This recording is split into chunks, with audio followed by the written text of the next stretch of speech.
Hello Mark, this is Ben Chen Weian, and my student number is SO441043. The title of the speech is Casey Brown, Know Your Worth and Then Act for It. I'm a sophomore in NCUE. No one will ever pay you what you're worth. No one will ever pay you what you're worth. They'll only pay you what they think you're worth. And you control their thinking, not like this, although that would be cool. Laughter. That would be really cool. Instead, like this, clearly defining and communicating your value are essential to being paid well for your excellence. Anyone here want to be paid well? Okay, good. Then this talk is for everyone. It's got universal applicability. It's true if you are a business owner, if you are an employee, if you are a job seeker. It's true if you are a man or a woman.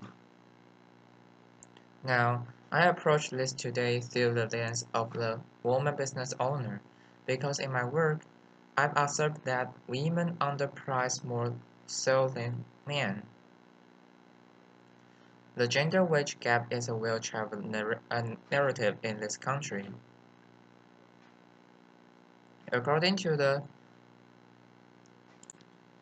Bureau of Labor Statistics, a woman employee earns just 83 cents for every dollar a man earns. What may surprise you is that this trend continues even into the entrepreneurial sphere. A woman business owner earns just 80 cents for every dollar a man earns. In my work, I often heard women express that they are uncomfortable communicating their value, especially early on in business ownership. They say things like, I don't like to toot my own horn. I'd rather that the work speak for itself. I don't like to sing my own praises.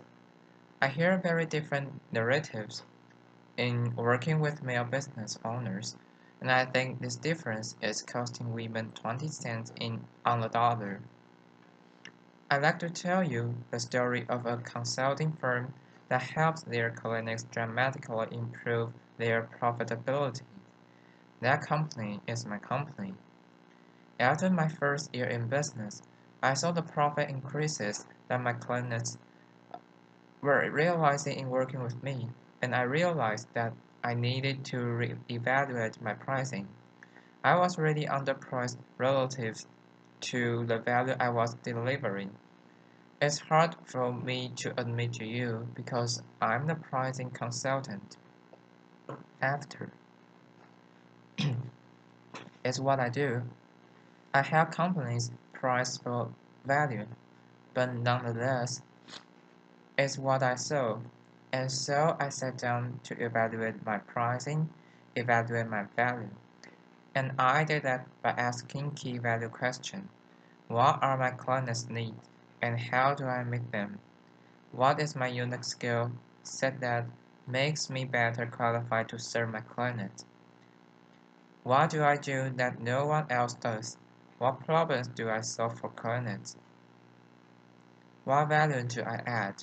I answered these questions and defined the value that my clients get from working with me, calculated their return on investment, and what I saw was that I needed to double my price, double it. Now, I confess to you, this terrified me. I'm supposed to be the expert in this, but I'm not cured. I knew the value was there. I was convinced the value was there, and I was still scared out of my wit. What if nobody would pay me that? What if clients said, that's ridiculous, you are ridiculous? Was I really worth that? Not my work, mind you, but me. Was I worth that? I'm the mother of two beautiful little girls who depend on me. I'm a single mom. What if my business fails? What if I fail? But I know how to take my own medicine, the medicine that I prescribe to my clients.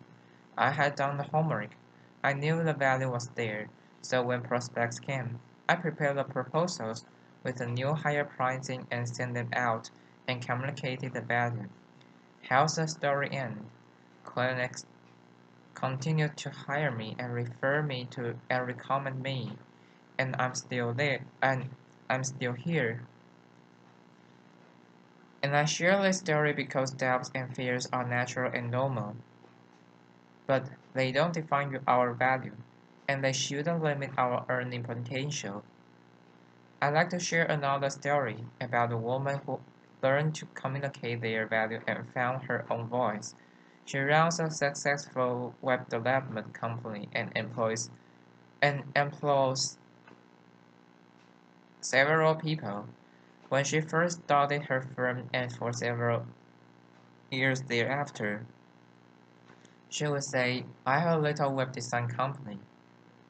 She'd actually use those words with clients. I have a little web design company. In this and in many other small ways, she was diminishing her company in the eyes of prospects and clients, and diminishing herself. It was really impacting her ability to earn what she was worth. I believe her language and her style communicated that she didn't believe she had much value to offer.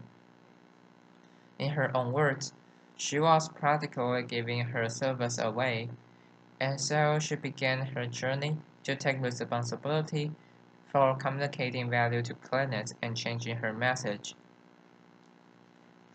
One thing I shared with her is that it's so important to find your own voice, a voice that's authentic and true to you. Don't try to channel your sister-in-law just because she's a great salesperson or your neighbor who tells a great joke if that's not who you are. Give up this notion that is tooting your own horn, make it about the other party. Focus on serving and added value, and it won't feel like bragging. What do you love about what you do? What excites you about the work that you do? If you connect with that, communicating your value will come naturally. So she embraced her natural style, found her voice, and changed her message. For one thing, she stopped calling herself a little web design company. She really found a lot of strength and power in communicating her message. She's now charging 3 times as much for web design, and her business is growing. She told me about a recent meeting with a gruff and sometimes difficult client who had called a meeting question progress on search engine optimization. She said in the old days that would have been a really intimidating meeting for her, but her mindset was different. She said she prepared the information, sat down with the client. She said, this isn't about me. It's not personal. It's about the client. She took them through the data, through the numbers, laid out the trends and the progress in her own voice and in her own way, but very directly said, here's what we've done for you. The client sat up and took notice and said, okay, I got it. And she said in describing that meeting, I didn't feel scared or panicky or small, which is how I used to feel. Instead, I feel like, okay, I got this. I know what I'm doing. I'm confident. Being properly valued is so important. You can hear in this story that the implications range far beyond just finances into the realm of self-respect and self-confidence. Today, I've told 2 stories, one about defining our value and the other about communicating our value. And these are the 2 elements to realizing our full earning potential. That's the equation. And if you are sitting in the audience today and you are not being paid what you're worth, I'd like to welcome you into this equation. Just imagine what life could be like, how much more we could do, how much more we could give back, how much more we could plan for the future, how validated and respected we would feel if we could earn our full potential, realize our full value. No one will ever pay you what you are worth. They'll only ever pay you what they think you are worth, and control their thinking. Thank you. Applause.